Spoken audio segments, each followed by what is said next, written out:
Al-aqil mayyakul madza yaf'alu wa hubi wal ghafil mayyakul madza af'al. Orang yang punya akal karena sadar ini wilayah Allah, semua milik Tuhan, itu dia tiap hari berpikir besok Allah akan melakukan apa terhadap dunia ini.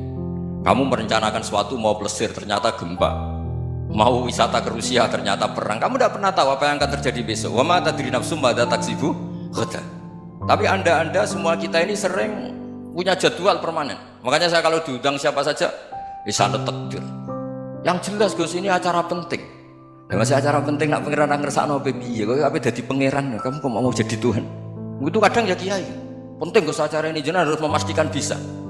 Loh, kamu itu yang ngajarin tauhid, sesuatu itu biadillah, kok bilang-bilang apa pasti. Kalau maksa terus tak tobatkan kamu kata saya. Ya kalau gitu Gus bilang insya Allah. Wah itu hati saya, fisik saya, roh saya sudah bilang insya Allah. Tidak usah kamu latih kata saya. Nah hal-hal tauhid keseharian itu gampang sebetulnya. Wal ghafil yaqulu madza af'al. Tapi orang yang lupa Allah dia setiap hari bilang besok apa? Kita bisa melakukan apa? Seakan-akan dia itu aktor, dia penting, dia subjek permanen dia. Padahal kita ini hanya objek kehendak Allah Subhanahu wa taala. Karena kita yakin sesuatu yang terjadi di alam raya ini kita tidak bisa apa-apa. Makanya saya sering ngaji, sering bilang ketika Anda mensifati Allah, dia yang menghidupkan. Sudah itu tanamkan sehingga ketika kita mati santai saja. Kenapa santai? Allah punya cara menghidupkan kita. Zaman kita hidup juga gak tahu caranya ngelola jantung, ngelola paru-paru. Kamu juga gak tahu ngelola oksigen yang tidak beracun, tidak ngandung polusi. Tahu-tahu hidup. Gak ingin tua ya tahu-tahu tua, gak ingin mati tahu-tahu mati. Selama ini kita hidup juga gak tahu apa-apa sebenarnya. Hanya gaya tok, punya jadwal, punya planning. Kalau kamu bisa menentukan pilihan Anda, pasti Anda istrinya cantik, 4 neriman semua, kona'ah semua. Nyatanya enggak kan? Udah 1 jelek, cerewet. Wah itu kan, nyatanya enggak bisa apa-apa Anda kan? Dan kamu bawa mati lagi. Itu kan, istri Anda juga gitu, punya keinginan, punya suami yang ganteng, yang jabat, yang neriman, yang enggak poligami. Ya enggak kesampaian juga. Kalau kita ngitung tingkat kegagalan kita itu gagal terus. Ya kan? Nah, terus ingat Allah, madza yaf'alu wa hubi. Orang yang punya akal selalu berpikir Allah itu menghendaki apa terhadap saya.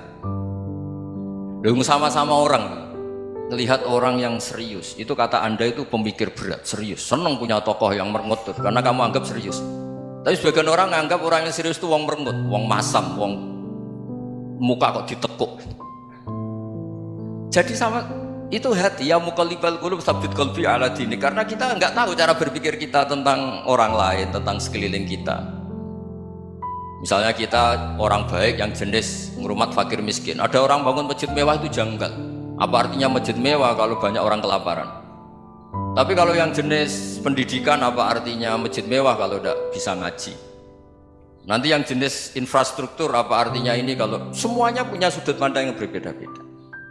Dan Islam mengapresiasi semua kebaikan. Tapi katakan semua kebaikan itu adalah kehendak Allah Subhanahu wa taala. Karena apapun baik Anda itu pakai fasilitas yang diberikan oleh Allah Subhanahu wa taala. Sehingga ini yang disebut kulillah sumadarhum fi khawdihim yal'abun. Ya kembali tadi ke tema-tema bahwa keseharian Anda ini sudah Islami. Saat Anda tidak bisa melakukan apa saja. Saya sering ada jenazah, biasanya kalau tetangga meninggal saya sering disuruh ngelepas. Saya bilang orang ini baik karena sering ngelamun di rumah, sering nganggur di rumah. Ditanya sama anaknya, kenapa Gus nganggur baik? Ya kalau dia nganggur artinya juga agak berbuat sesuatu yang maksiat kan? Ya kan, orang nganggur di rumahnya ya tidak bunuh orang, tidak maling, tidak korupsi, ya namanya nganggur di rumah. Lah cuma istri cara pandang nganggur gak menghasilkan uang itu, tapi juga gak menghasilkan kriminal kan?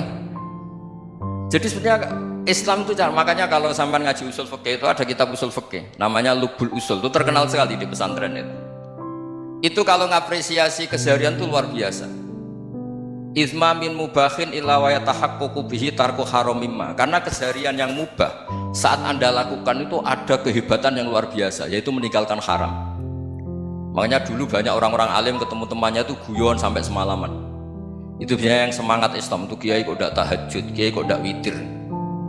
Orang yang sedang mapan uangnya banyak, malam itu udah kelayaban itu sudah luar biasa.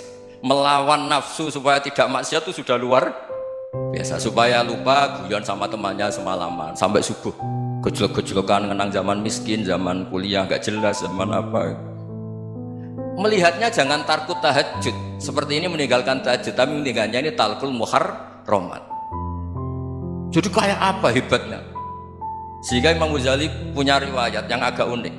Hatta takuna ibadatu akhiri hadil ummah iku an-naum. Sehingga suatu saat ibadah terbaik umat ini itu tidur.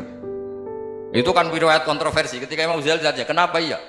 Kenapa kamu mulai keluar dari rumah itu sudah banyak maksiat, melihat perempuan yang enggak mahram, melihat fenomena. Tapi kalau kamu tidur tuh enggak melihat apa-apa. Tapi juga kamu jangan nganggap tidur itu ibadah betul. Saatnya melakukan fardu ain malah masih tidur. Tapi itu sudut pandang yang menjadikan kita Islam itu gampang. Jadi saat Anda tidak bisa aktivitas apa-apa, misalnya ada beberapa orang yang lumpuh. Lumpuh itu memang nggak bisa Jumatan, nggak bisa ibadah, tapi dia juga nggak bisa maksiat. Tidur itu memang Anda saat itu tidak bisa tahajud, tidak bisa witir, tapi saat itu ada zina, ada maling, tidak gosipkan orang, tidak bully orang, tidak menanamkan kebencian, tidak hasud. Sehingga tidur menurut Allah Ta'ala wa min ayatihi manamukum billaili apa? Wanahar. Karena di tidur itu selain ada unsur istirahat, jaga kestamina, juga ada unsur meninggalkan beberapa keburukan. Nah, saya mohon ibadah yang keseharian ini kita jaga supaya kita semua baca ayat itu fase itu tertanam di hati. Allah itu siapa? Alladzi at'amahum min ju'i wa amanahum min khauf. Dan Allah kalau cerita di Quran itu anna subbabnal ma'a subba thumma syaqqaqnal ardha wa syaqqa fa ambatna fiha habba wa inaba wa qadba wa zaituna wa nakhla wa hada'iqa hulba. Kamu tahu saya ini siapa, kata Allah? Saya ini adalah Tuhan yang menurunkan air, kemudian ada tanaman banyak, habba wa inaba wa qadba, ada zaitun, ada tin, kalau orang Jawa mungkin ada tela, ada padi, ada mangga, ada pisang. Sudah, wa inaba wa zaituna wa nakhla wa hada'iqa hulba, ada perkebunan yang lebat. Tujuannya apa? Mata Allahkum, silahkan kamu pakai, kamu nikmati. Tapi karena kadang kita ini punya ide-ide besar, tadi untuk syukur saja nunggu punya istri riman, rumah baik, tetangga baik, komunitas baik, semuanya baik baru syukur. Lama-lama nanti ada di surga, syukurnya nunggu surga paling kelas A. Itu sudah ada yang menghuni Rasulullah, kamu nggak boleh di situ. Masa untuk syukur saja repotnya, masya Allah. Jadi mohonlah Quran yang kalau Anda hafalkan juz amma itu kan ada ayat-ayat yang kayak tadi. Ya, fal yang dzuril insanu ila ta'ami. Coba lihat apa yang kamu makan ya, dari mana? Dan untuk mempertahankan hidup kamu keseharian.